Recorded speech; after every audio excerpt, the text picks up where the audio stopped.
The missing person posters started appearing before anyone went missing. At first, we thought it was some kind of mistake, even a childish prank. But then we started recognizing the faces. Sarah from the coffee shop. Oliver, who walks his dogs every morning. People who were still very much alive, still going about their daily routines. Completely unaware, their faces were plastered on telephone poles and trees, with the word missing on them. The dates on the posters were always exactly 7 days in the future, and 7 days later, without fail, they would vanish.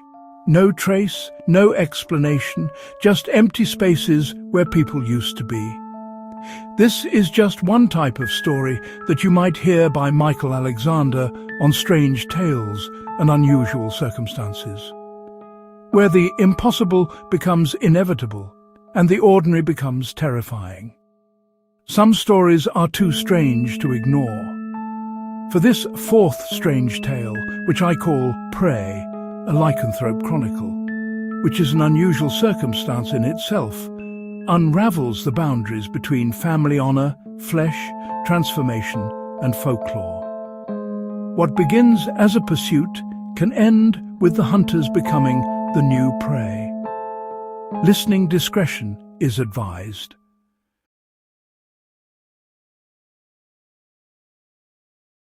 Prey, a Lycanthrope Chronicle by Michael Alexander. The full moon hung low over the edge of town, casting a pale glow on the crooked sign above Greta's bar. The letters blinked weakly, some entirely burned out, while others flickered like they were gasping their last breath. The establishment itself stood defiantly in a dirt field, the only sign of life in a forgotten stretch between highway and wilderness.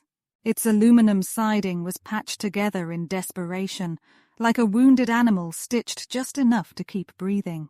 Music thundered from inside the bar, distorted by the thin, worn walls. A wolf's howl echoed from deep within the forest across the road, rising above the twang of electric guitars and clatter of barroom revelry. Pickup trucks and beat-up sedans littered the parking lot. Beside them was a pristine white 1964 Series 62 Cadillac convertible, parked at an angle like it knew it didn't belong. This wasn't the kind of place you stumbled into. Greta's was where you went if you wanted to get into trouble. Two pairs of bar patrons stumble out and begin to fight, fists swinging wildly beneath the buzzing yellow light. Just a few feet away, Kyle, the town drunk, filthy and grizzled, staggered past them. He mumbled something unintelligible, swaying unsteadily toward the back of the building to relieve himself. As Kyle fumbled with his zipper, the brawl turned. Two men hit the dirt, while the victors, without so much as a glance back, jumped into a beat-up truck and sped off into the night, tires kicking up clouds of dust.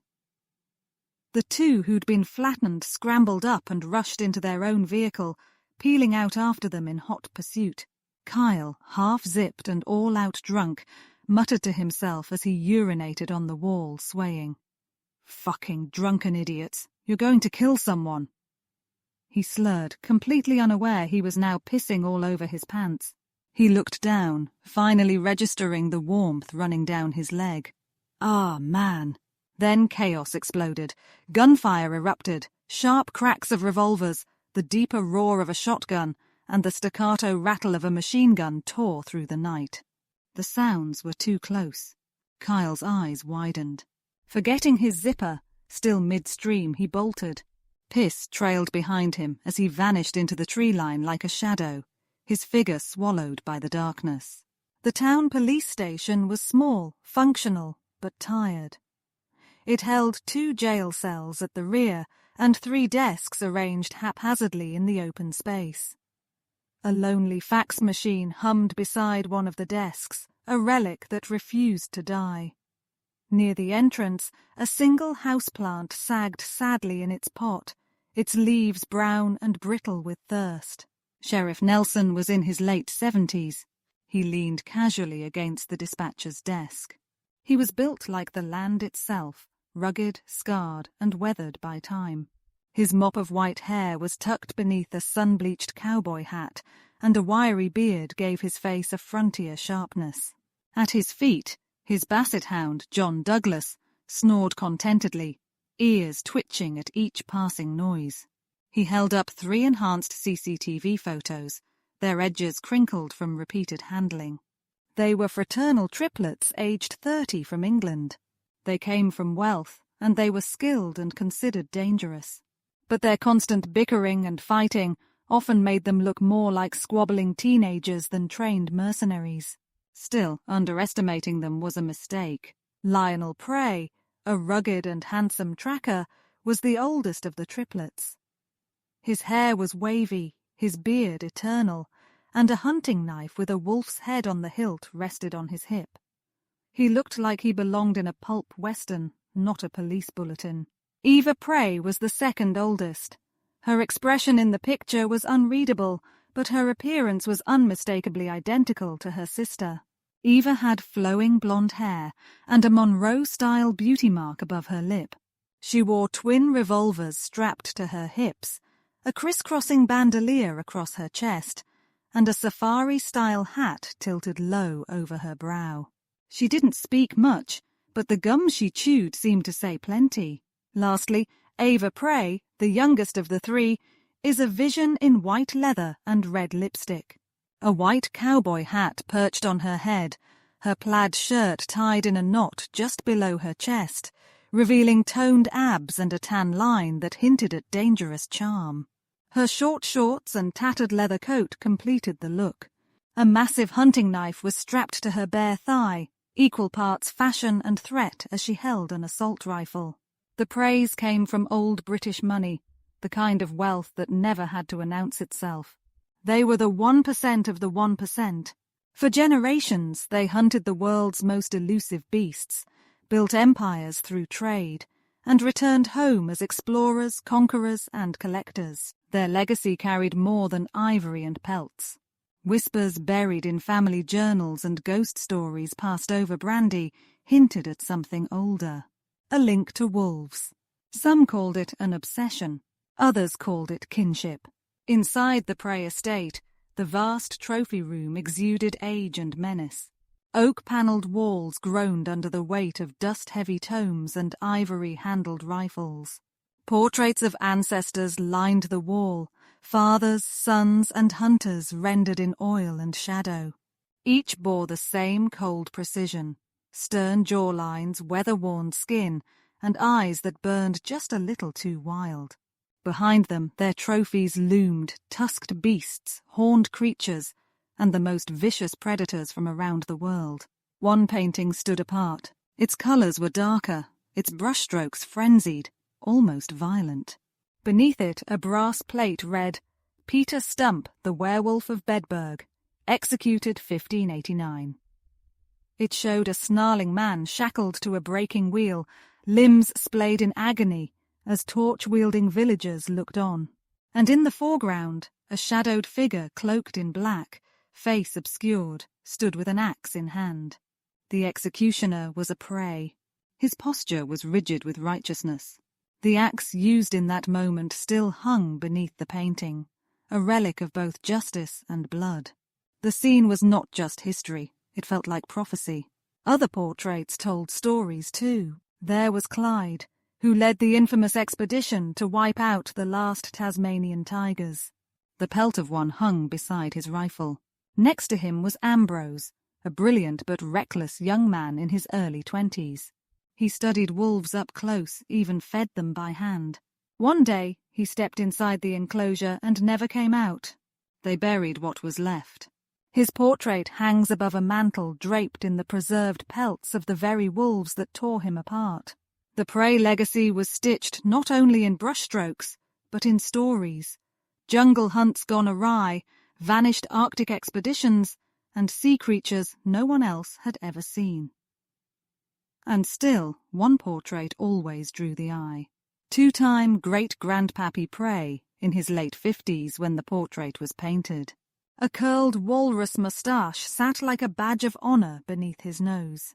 He stood in safari gear, dignified, cheetah carcass slung over one arm with careless pride. Beside him stood Atacapa, his tracker and constant companion, a French-Canadian of indigenous descent, draped in animal hides adorned with bone and beads. His long black braid rippled down his back, his quiet eyes holding a deeper knowledge, one that had seen monsters long before the world had names for them. Then came the triplets. Their portrait hung adjacent to their two-time great-grandfather, and though the oils were rich and the composition regal, there was a stillness to it, too quiet, too cold. It was as if the canvas itself had soaked up something dreadful. At the centre stood Lionel, the patriarch, broad-shouldered, dressed in dark velvet, with a high collar that accentuated his hawkish features. His slicked-back hair revealed a sharp widow's peak. One hand rested firmly on each sister's shoulder. To his left stood Eva, porcelain still in a high-necked black dress with antique lace sleeves. Her hands folded neatly, her gaze adrift, unreadable. She looked less like a girl and more like a spirit caught in the wrong century. To his right stood Ava, the fire to her sister's frost. Draped in crimson velvet that defied the room's sombre palette, her curls spilled unbound over one shoulder. She tilted her head ever so slightly, mouth curled in defiance. Her eyes locked with yours, fierce and unblinking, as though daring you to say her name wrong. And one day, if the gift runs true, Lionel's twin daughters might find their own portraits added to the wall. "These are the suspects at large," the sheriff said, as he held up 3 grainy pictures for everyone to see. "Interpol believes they arrived on American soil by boat. English, nationals and dangerous as hell. They believe they're in this area."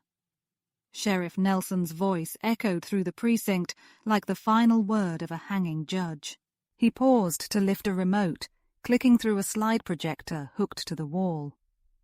The hum of the old machine gave way to the first image, a black-and-white CCTV photo showing the Preys walking away from a quaint English home. "What are they wearing?" someone muttered. The image changed, and the next slide sucked the air from the room. A family of 4, 2 small children, a teenage daughter and a mother, was mangled beyond recognition. Blood soaked the wallpaper, furniture was overturned, and the floorboards were shattered like bones. The scene looked like a war zone. "Jesus Christ," whispered one officer.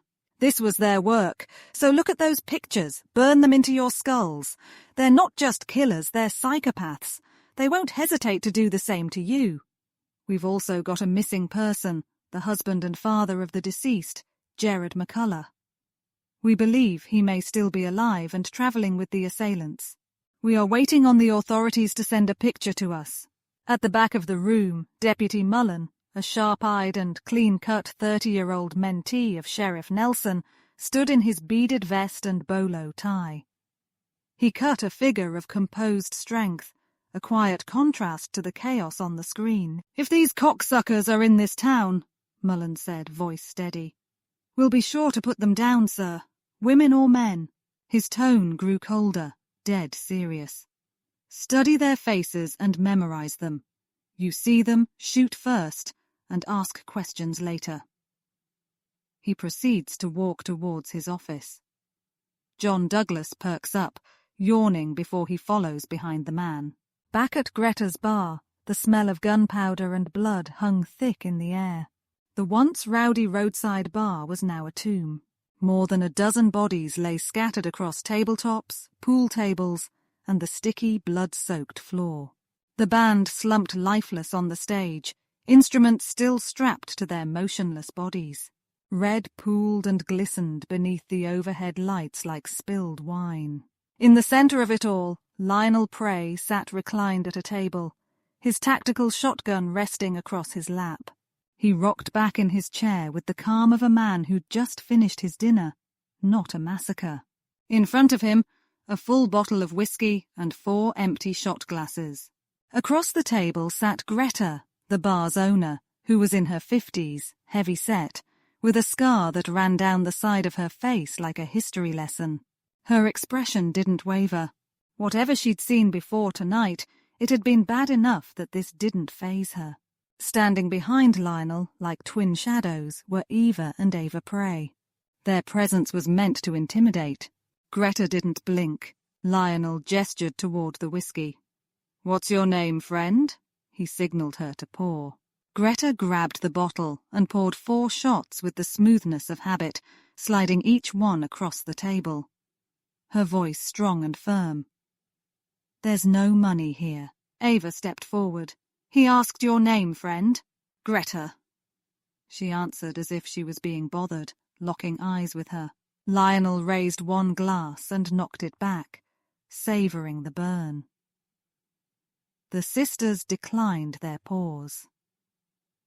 From within the bloodshed, a wounded customer moaned. The sound snapped Eva's attention. She turned, spotted a bloodied man crawling weakly toward the door. Without a word, she pulled both her revolvers, sauntered over, and 2 clean shots rang out. Lionel winced. Jesus, was it really necessary to fire 2 shots? My goddamn ears are ringing. Eva shrugged, blew a pink bubble, and holstered her pistols in a flourish, like a carnival trick shooter. She gave a little wink to Greta and rejoined the table. Lionel smiled casually. "My name's Lionel Prey. These here are my sisters, Eva and Ava." He pointed back just as Eva returned to stand at his shoulder. "See this here, Greta? Me sitting in front of you like this? It's all an act." Greta poured herself a drink. "Is that why you look like you just walked out of an old Western-themed photo shoot that you would find at a theme park?" she asked. Ava's hand whipped out and slapped Greta upside the head. The woman didn't flinch, just turned her eyes toward Ava with a warning. "Don't be a smartass," Ava snapped. She then turned toward her sister. "I told you we look ridiculous." Eva cocked a brow and gestured silently at Ava's outfit. "What? I like my clothes?" Ava replied. "Look at you. You look like you're going on a treasure hunt, Laura Croft." She finished with a scornful look. Eva rolled her eyes at the comment. "Can you two stop bickering? You got to admit she's got a point. You look like you belong in a teeny bopper action flick, tits all hanging out, leather midriffs. It's goddamn embarrassing, like amateurs, both of you." Lionel groaned, annoyed. "Try to look professional for once." He turned back to Greta. Greta looked at them again, then shrugged. "Doesn't bother me," Ava scoffed. "Okay, Billy the Kid." Eva swatted her sister playfully and winked. Then Greta looked at Eva with narrowed eyes. "What's wrong with her? Is she some kind of retard?" Before the words had fully left her lips, Eva lunged, eyes wide with rage. Ava caught her by the arm and yanked her back. "You'd better watch your words," Ava warned, deadly serious. Lionel raised his hands, calming the moment. "Like I said, me sitting here talking to you. It's just an act." Ava smirked. "It's an ego thing. Makes him feel like a man, talking for us." Lionel gave her a scolding look. "Ava, for Christ's sake, I'm trying to be serious." He sighed heavily and leaned forward. "These two," he said, pointing to his sisters. "They're the ones you should be worried about, especially Eva. And that word you used? It's offensive." Eva nodded, chewing her gum with force. A bubble popped loudly near Lionel's ear. "Do you mind?" he barked, swatting the air. Eva just rolled her eyes. Ava folded her arms. "Stop with the dramatics and get to the point already." Lionel leaned back in his chair. "We came from England searching for someone." Greta glanced around at the massacre. "If they were here, looks like you got 'em." "Yeah, sorry about that," Lionel muttered. "We got a little carried away." "I'd say," Greta muttered dryly. Ava leaned in, feigning sincerity. "Greta, Eva and I apologize for killing all your customers." Greta paused, raising an eyebrow but saying nothing. Lionel dropped the legs of his chair back onto the floor after almost falling. "We're looking for a woman," he said. "Weird looking, too. She stands out. Creature-like." From inside her jacket, Ava pulled out a worn folder and passed it to Lionel, who opened it with practiced ease. He drew out one of the 2 sheets tucked inside. "We believe she was in here recently," he said. "She's dangerous and not what you think." He laid the sketch out on the counter. It was a rough caricature. The subject was a woman, but barely. Her name was Una, but in human form she appeared to be in her early 70s, and though she was over 4 centuries old, a timeless being of French descent. Her clouded eyes were veiled in cataracts, and her tattered cloak of werewolf fur blended with her own when she transformed. A cane supported her, a knife swung at her hip, and she carried herself like someone who had seen empires rise and fall. "She's reversing in age with every kill," Lionel added, then produced the second sketch. "And may look more like this now." The drawing depicted Irma, an 18-year-old with bad teeth, and a bony, almost fragile frame. Her unkempt black hair hung like vines around a haunted, pale face. Scarred skin poked out beneath her thick coat of fur. She hadn't aged in over 80 years. Ava and Eva shook their heads, unimpressed by the drawings. Lionel protested. "It was the only artist I could find last minute, and remember, every law enforcement is looking for us at the moment." Greta finally spoke. "Barstow." Lionel blinked. "Barstow what? Is he a good artist?" Ava asked, tilting her head. Greta gave a half shrug. "I don't know, maybe. That woman from the second sketch began turning up not long after Craig Barstow's release. For a solid month she came in every time he did. When he disappeared, she did too." Her voice slowed, falling into memory. The last night Barstow was seen. Irma sat alone in the farthest corner, draped in a red cloak and hood, the dim bulbs overhead barely reaching her eyes. Greta approached, more as if Irma were an inconvenience than a customer. "What'll it be?" She sighed. Irma's voice was low, almost feral. "A lager, and a pound of raw beef." Greta nodded slowly. "Lager it is." As Greta turned, Irma lifted her nose and inhaled deeply. Outside, the night split open with the roar of an engine. Tires screamed against asphalt as Barstow's black Charger peeled into the parking lot, music thundering from its speakers. He stepped out, leather jacket catching the moonlight, jawline sharp, eyes full of trouble. A woman clung to his arm, laughing too loudly, her dress too short for the chill. They entered the bar like a storm. Barstow didn't glance at Irma. He slid onto a stool, the woman beside him, her hand already tracing the line of his thigh. Irma watched, her gaze burning holes through the smoke and silence. Her fingers tightened around the glass. Hours passed, the bar emptied, and so did Barstow and the woman. Irma hadn't moved, save for the slow sipping of her beer. When she followed, she placed 2 old German coins on the table, worn silver and cold. She watched the tail lights vanish, then broke into a sprint toward the trees, her cloak billowing behind her like a banner of war. A branch snagged the fabric, tearing it from her shoulders as she vanished into the forest. In the car, the woman's hand slid across Barstow's lap, fingers teasing, lips brushing his neck.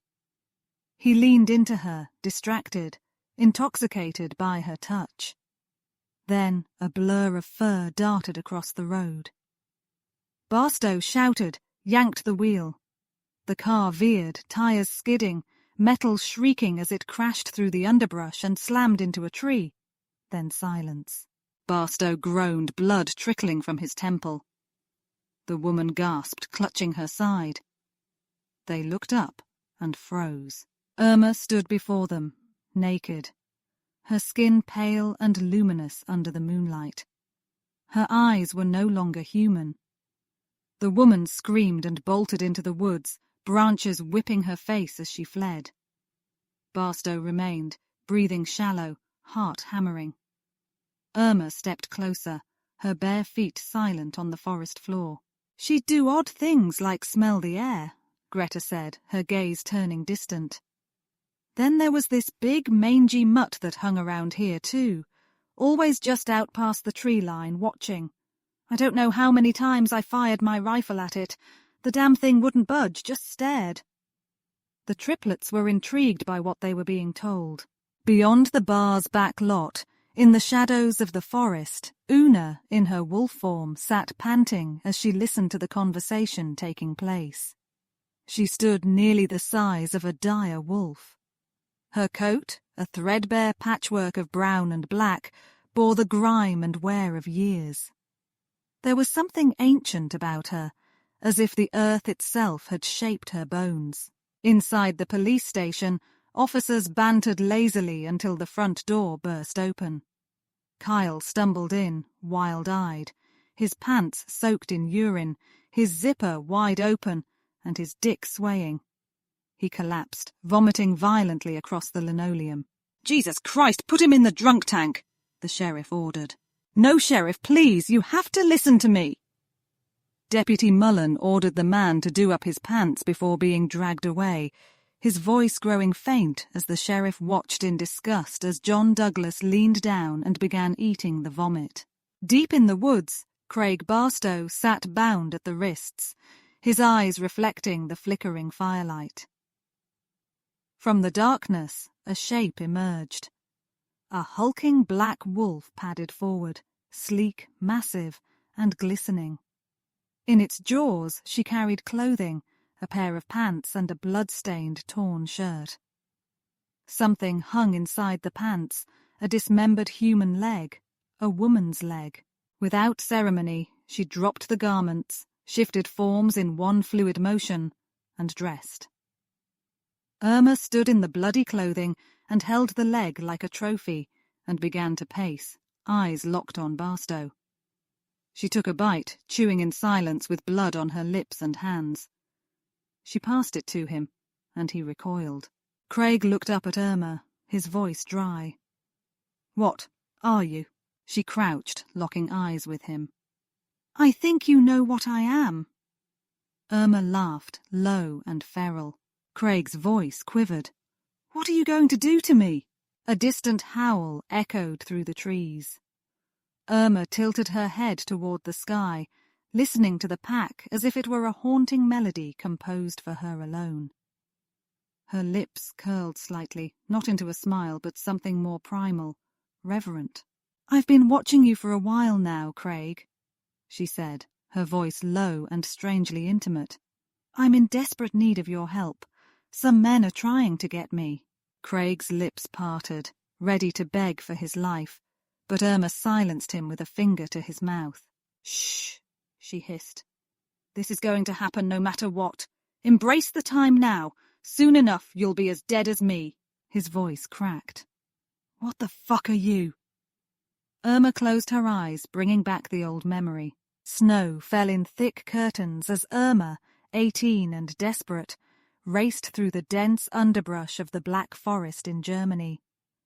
Her ragged clothes tore further with every branch she ploughed through, her pale skin streaked in blood from lacerations. Behind her came the brutal shouts and mocking from the 4 bandits that were chasing her. Marcus, the grizzled leader, was close behind. Cloaked and hooded, the tall, battle-worn German cut through the woods like a predator. Bastian followed next, grinning like a devil, rifle slung across his shoulder, always laughing as if cruelty gave him life. Then came Adler, 17 and conflicted, struggling to keep pace while half-carrying the lumbering Felix, a slobbering brute in his 30s who reeked of sweat and cheap booze. "Move your fat ass!" Marcus snarled, grabbing Felix by the collar and yanking him forward. "You're holding Adler back!" Nearby, Una crouched low in the underbrush, her hands full of wild herbs freshly gathered. The sound of the hunt caught her ear. She froze, her timeless face unreadable. Irma stumbled into view, screaming, bloodied and barely upright. Moments later, the men stormed past. Marcus raised his rifle and fired. The shot cracked through the cold, dropping Irma with a scream as the bullet ripped into her leg. She hit the snow hard, crawling forward until they descended on her like wolves on a carcass. Marcus was the first to reach her. Without hesitation, he struck her with the butt of his rifle. The others joined in, kicking, shouting, and laughing. Then Marcus began to tear away her clothes. Adler looked away, disgust contorting his young face. "I can't do this," he said. "This isn't what I signed up for. Robbery's one thing, but this..." Felix raised his knife, stepping in close. "You follow Marcus's orders, or none of us will get a turn." Adler hesitated, frozen by fear and revulsion. Marcus pointed his rifle at him. "I'm not going to tell you again. Grab her fucking legs." Adler obeyed with shaking hands, and what followed next was sickening. From the shadows, Una watched motionless and silent. The violence continued until Marcus and Bastian had a turn. "She wasn't even worth the chase," Bastian spat as he zipped up. "You found some pleasure in that, didn't you, son?" Marcus patted Adler on the back. He was sickened by his participation. Bastian chuckled. "I did." Marcus laughed. "We know you did. Only took you a few seconds." Swift, and with no remorse, he draws a revolver from his waist, shooting her in the stomach. Felix stood nearby, sulking. "I didn't get a turn." Marcus gestured to the barely breathing girl. "She's right there." He placed the gun back into his waist. "I'll get blood all over me," Felix whined while Bastian laughed and taunted him. "Go to hell, Bastian!" Felix snapped when Bastian began to taunt him again. He shoved him, but Marcus cut it short with a bark. "I'll put a bullet in your heads if you both don't knock it off. Leave her then, and let's go." Marcus turned and walked away. The others followed. Before Felix left, he bent over Irma, rubbing dirt into her face. "Thanks for nothing, whore!" he spat, dropping a handful of coins on her bare chest before stumbling off. They were gone. Irma wheezed, choking on her own blood. Una stepped out, unbothered by the snow or blood. She knelt, cradled Irma's limp legs, and dragged her away. Her frail, aged body betrayed nothing of the supernatural strength beneath. A rotting log cabin sat atop a small island in the marsh, accessible only by a collapsed culvert bridge. Smoke from the chimney twisted into the grey sky. Una carried Irma across the bridge like she weighed nothing. The single-room cabin was a temple of forgotten magic. Dried herbs hung from the rafters. Rodent skulls sat beside jars of preserved body parts. A small fire crackled beneath a cauldron. A chair fashioned from branches stood in one corner. In another, a crude table cluttered with spellbooks, vials, and ritual tools. Una lifted her onto the table, cut her palm, and let the blood drip into Irma's mouth, then smeared it across her wounds, packing herbs over the worst of them. Irma awoke the next morning bound by chains. Naked, cold, and shackled in the cabin's far corner, she tugged frantically at the iron bonds. Then the door creaked open. Una entered, dragging Bastian behind her. His wrists and ankles were bound, his mouth gagged. 2 dead rabbits hung from her hip. "Good," she said, smiling. "You're awake. Your wounds, they're already starting to look better." Irma struggled upright. "What happened to me? Why am I chained to the wall?" Una chuckled, tossing Bastian like a sack of meat onto the floor. "It's for your own good. Just until after your first full moon, dear." She began tying Bastian to a post. "Coincidentally, it'll be the wolf moon." "I thought I was dead." Her knees shook as she stood upright, the chains helping to steady her weak body. Una glanced back. "You were. Not anymore. You're much alive now." She turned to the rabbits, skinning them casually. "Found him snooping around the woods. Who knows what he was looking for? Maybe your body." Irma looked at Bastian with loathing. "What are you going to do with him?" Una smiled darkly. "For now, he's my handyman. This place needs a little TLC." The next morning, Bastian chopped wood outside, a rope cinched around his waist, while Una watched him closely and stitched a red cloak nearby. Inside, Irma strained against the chains. Her muscles twitched. Something beneath her skin stirred.